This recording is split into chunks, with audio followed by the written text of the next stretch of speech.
When the Honda CR-V was first released in the late 90s, it was touted as a budget-conscious, compact crossover SUV meant for the masses. Why not? It was actually based on the Honda Civic, and it still is. And the Civic, as everyone knows, is the car for the masses. Well, fast forward a few years later, a few decades later, and we now find the Honda CR-V right up here in the price range. What's going on, guys? Roy Robles here from Zigwheels.Ph, and today we'll be reviewing the fully loaded, all-in base variant of the Honda CR-V.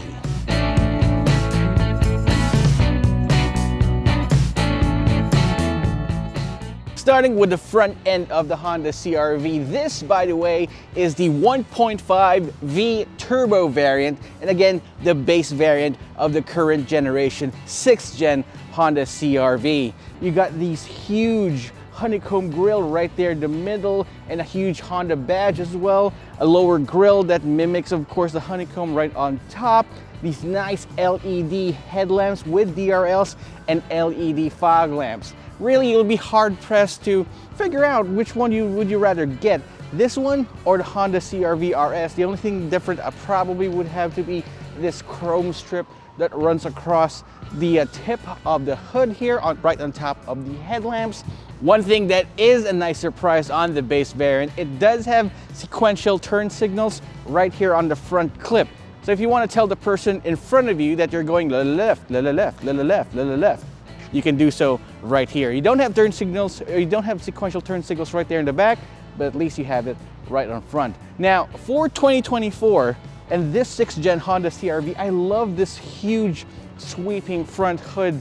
That's pretty much devoid of a lot of character lines, except of course right here on the sides for the front fenders. But right here, it's smooth, it's nice. I wonder how this is gonna look like with the championship white color scheme that Honda is really known for. Before we continue with the review, I just want to preface it by saying that this version of the Honda CR-V 1.5 V Turbo is complete with the appearance package that Honda wants to offer you. You got this stepboard right here. You got tailpipe finishers in the back.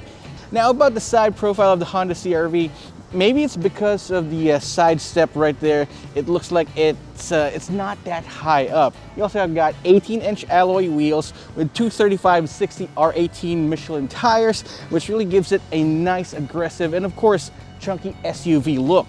If you look on the right side, the side mirror actually has a camera to it, but that actually works with the lane change assist system of the Honda Sensing. There's this really nice and aggressive character line that runs across the entire length of the Honda CR-V. A straight line right there, giving it like I said, a more purposeful and rugged appeal that I really love. Now, you would appreciate that particular orange amber strip in the front fender, and it really harkens a lot of the first generation Honda CR-V. But I'm glad that Honda has reverted back to that boxy styling from the first generation Honda CR-V instead of the old circular, curvy ones. This one is a real SUV look, and I really appreciate that. Kudos to Honda. Right here at the back of the Honda CR-V 1.5 V Turbo, you have your signature tail lamps that's been there since the first generation. Again, I appreciate the callback, the heritage that Honda's been doing. I mean, you got those tailpipe finishers on the dual port exhaust here, but maybe some people would like that. It seems a little bit tacked on. Well, they really are tacked on in this one because, again, they are an option. But one thing that you have on the base model is a power-assisted tailgate. Where else would you see that in a base model car except on the Honda CR-V? It should have that because of the entry price, but there's a lot more inside I'm going to show you. I've always been critical about Honda's materials here in the back, of how cardboardy, of how paper-like they feel, and they think that putting these plastic material in the back will help out with that. And it definitely adds a little bit more ruggedness and durability, especially if you want to put heavier items right here in the back. I like the two-level shelf right here in the back as well. You can actually put more stuff on top and smaller items underneath. And if you look underneath that, there is another hidden compartment it's a full-size spare tire, guys. So in case you get a flat, knock on wood, you shouldn't be able to do that. You don't get a fix-a-flat or a repair tire kit. You get a full spare tire. No donuts here. And here in the back, you got a huge expansive space for you to put all your items in. You got a 12-volt power socket right there. And it is a 3-row 7-seater, so you can just put those seats up like so. Easy peasy if you're alone. You still have a lot of space to put your bags in right here. And it looks like a spacious expanse as well inside for the 3rd row. We'll be checking that out later on, but I would rather have that flat like that in order to put all my stuff in. And if you need even more space, you can fold those 2nd row seats down and you can put even longer items inside. Overall, this is one aggressive looking crossover SUV. Let's take a look inside and see what else Honda has to offer for the base model. All right, guys, so we're inside the 2024 Honda CR-V V. And I gotta say, it doesn't feel like the base variant at all. First of all, I like the shape of the tiller. You don't get any of that D-shaped steering wheel action, but it's just the good old circular, chunky feeling and leather wrap steering wheel that you will definitely appreciate. It is adjustable for both reach and brake, so achieving your optimum driving position is easy, especially with the power seats right here, which has lumbar support. Are you sure, Honda Philippines, that this is the base variant? Because everything that you need is in here. You got dual zone automatic climate control. You got this nice golf ball like texture in the middle of the dashboard, which actually breaks the monotony of the piano black interior, those piano black strips. And it has that Honda Civic action of that honeycomb grille on the middle here that covers up the air conditioning vents, which makes sense because the Honda CR-V actually rides on the Honda Civic platform. This is basically a raised Honda Civic, but it does the Honda Civic even better because of the expanded ride height. Now you got the same texture right here on the door cards. You got memory seats. You got 2 memory seating options right there. So if you share this with the wife or your girlfriend, you can actually set your own settings right there. No problems. You got a complete set of buttons right here on the steering wheel. You got your adaptive cruise control right here on the right and volume and media controls on the left. We've always criticized Honda for actually moving towards those soft capacitive buttons, but it seems like they've overcorrected themselves, and I appreciate them for that because you've got all these nice clicky knobs all over the dashboard and the steering wheel. This next button for the media controls is definitely next level stuff right here because you definitely feel it. Even the paddle shifters, even though the paddle shifters are plastic instead of aluminum, it's nice, responsive, and clicky. Again, for you ASMR creeps, you love this. You got a huge touchscreen infotainment system with both Apple CarPlay and Android Auto. Unfortunately for you Android guys, the only wireless option here is for Apple CarPlay, but you know me, I always keep telling you guys, always opt for the wired option, because if you go for the wireless one, right now it's pretty buggy, and the only reliable thing for me is going wired. So yeah, you can go wired. You got 2 USB ports right here in front, one USB-A for your data connection and a USB-C for fast charging. But if you do have a compatible phone, there is actually wireless charging right here in this huge pad where you can put all your stuff in it. The shifter is nice and solid. PRNDS right there, nothing too fancy. You got an econ button as well as a downhill assist button. You got an electronic parking brake as well as a brake hold control right there. And I appreciate that companies are still putting the brake hold right there, right next to the shifter. You have a fully digital gauge cluster. You can actually customize that all you want. You can get all the settings that you need. All the information that you need is right here in front of you. You got these 2 clicky wheels on the steering wheel to select which option you'd like to choose. It's all there, guys. Definitely something that I do appreciate. There's really nothing too fancy, but you can feel the extra stuff that Honda's placed in here for your comfort. You got a leather seats. These seats are really comfortable and they're nicely bolstered as well. I mean, you're riding a crossover SUV. It doesn't have to feel like you're riding a crossover SUV. And once you get inside, wow, I'm sitting in my natural driving position right here, but I still have tons. And when I say tons, I mean a lot of space inside. I got lots of space for my knees here, my feet, my legs. Because of the flat-ish floor, I do have a lot of space for me to jostle around inside. And if I need to fit in another guy who's as big as I am in the middle seats, they can.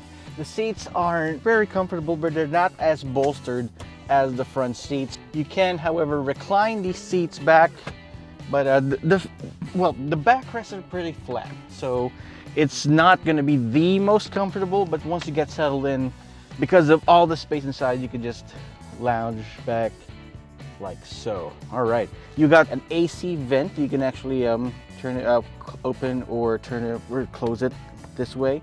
So we got those louvers right here, and just like a real SUV, you've got air vents here on the side as well, and you can turn them on, so no problems. The reason why you've got those aircon vents there is because of the third row. That's right, the Honda CR-V maintains its position as one of the very few compact crossover SUVs to have a third row right there in the back.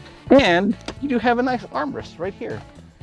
So I'm stalling because I'm afraid of testing out the third row seats, but we're gonna have to do that anyway, so let's check them out. Right, so there are a few steps before you can get into the third row here. Click on this latch to the bottom so you can fold the seats flat, nice and flat. And then you can just click on this right here so you can tilt forward. There you go. And yes, let's close the rear doors. We're testing it out right now. Hey now. All right, so sitting in the third row seat of the Honda CR-V, my verdict is this is definitely a pass, because you still have enough room for your legs, for your feet, despite the fact that you still have a lot of space in the second row. So no cheating involved. Everyone is relatively comfortable. For most people, this space right here in the back would be very sufficient. Kudos to Honda for engineering a spacious third row, which is quite usable. And yeah, I can live here. 2-hour drive, no problem. 3 hours, it's gonna be a problem because I would rather be driving the Honda CR-V. Speaking of driving, let's take us out for a spin and see how that 1.5 liter turbocharged engine works with the Honda CR-V. Behind the wheel of the 2024 Honda CR-V 1.5 V Turbo, you got 190 horsepower and 260 Newton meters of torque from that 1.5 liter turbo engine. And let's give it a send. Check out its acceleration, and ooh, it gets right up there. Okay, hold your horses. Oh boy, oh boy. Honda's 1.5 turbocharged engines, 4-cylinder turbocharged engines, are so versatile. They can actually put it in almost any vehicle and tune it in order for that particular car to achieve whatever it needs to do. This way, they actually tune this car differently from those other models to achieve a higher peak torque between 1,500 to about 5,000 RPM. It will maintain that peak torque in order for you to pull. It's just not good off the line, but once it gets there, it will get you there. So putting the power to the front wheels is Honda's venerable CVT system. So continuously variable transmission, and they've been developing this for quite some time now, and I can feel like they've almost done this to perfection. You can barely feel or hear any of that CVT drone, and they can actually put that power quite linearly, again, to the front wheels. That's nice. When it comes to suspension, you've got a McPherson strut setup up front and a multi-link suspension in the rear. And it is able to absorb a lot of the bumps, there we go, and road imperfections. I can barely even feel that right there on the road. And it can actually handle quite well. You got a lot of body roll, but of course it's understandable. It is a crossover SUV, but it is manageable. What's important is that it's very comfortable inside, and you can barely feel any of the road imperfections. Also, related to that, NVH is top-notch. You see a lot of the motorcycles passing by. Well, I see them, but I don't See, I don't hear them a lot, especially when compared to lesser compact crossover SUVs. Hey, there's a noisy jeepney right there, but I can barely hear it. Good job, Honda. Road noise is also kept at a very minimum, and I put a lot of the credit to those amazing Michelin tires. The one thing I did notice while driving the Honda CR-V is that it feels kind of weighty, chunky even. But it's really not something that I would expect from a Honda. It feels quite light on its feet, but not for the CR-V. The CR-V's always really been quite nimble at times, but this one you can really feel the heft. You can feel how solid it is. It can be a pro or a con, depending on how you feel that particular day, but overall, it is a solid car to drive. When it comes to fuel economy, the Honda CR-V definitely does not disappoint.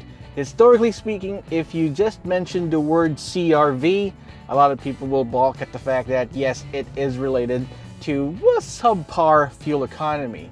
Previously, the non-diesel CR-Vs would net you around 7, maybe even 6 kilometers per liter in really bad traffic. This one right here will get you 8.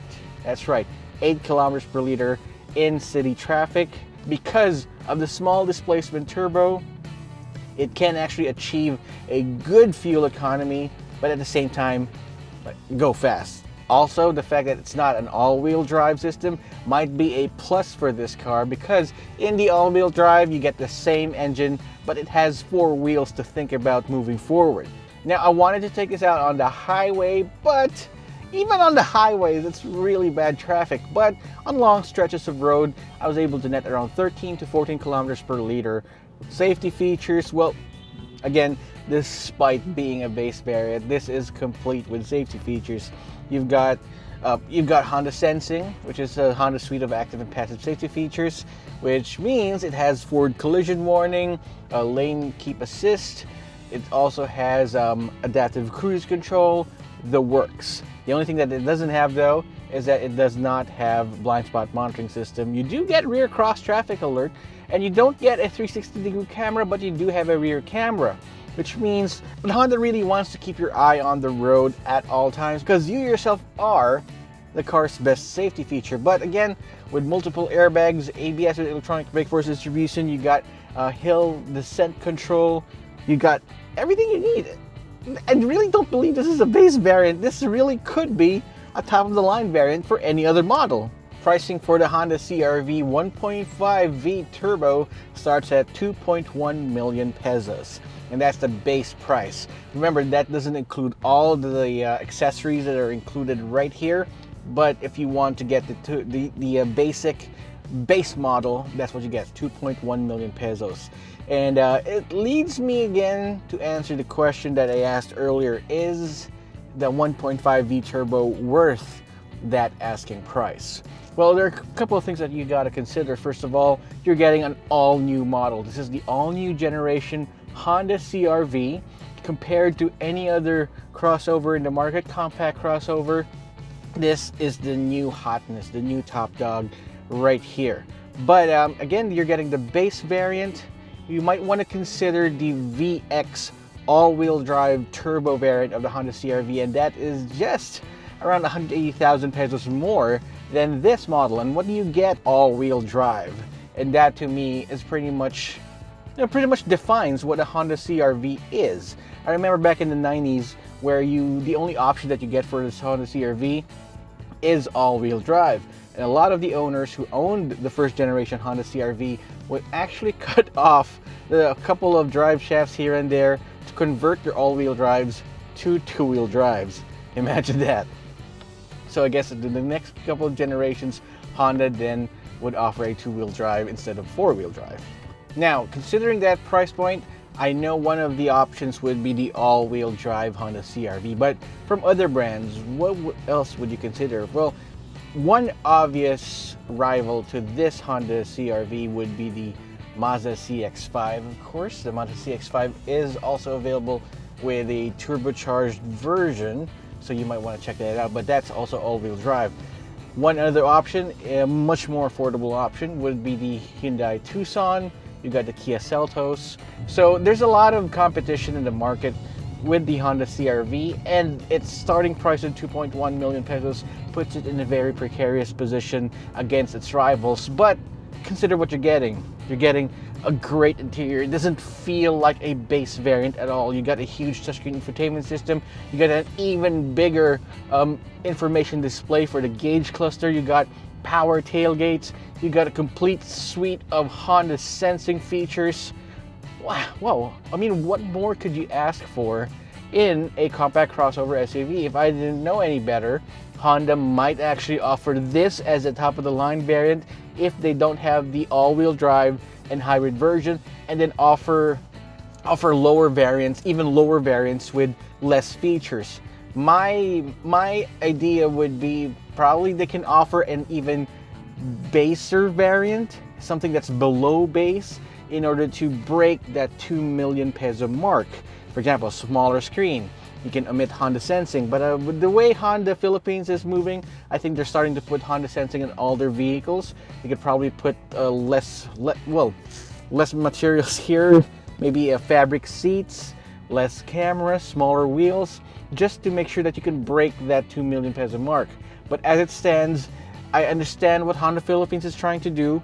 Honda Philippines is trying to market the Honda CR-V as a more upper crust compact crossover SUV. So that's our review of the Honda CR-V 1.5 V Turbo. So a few final thoughts before we conclude the video.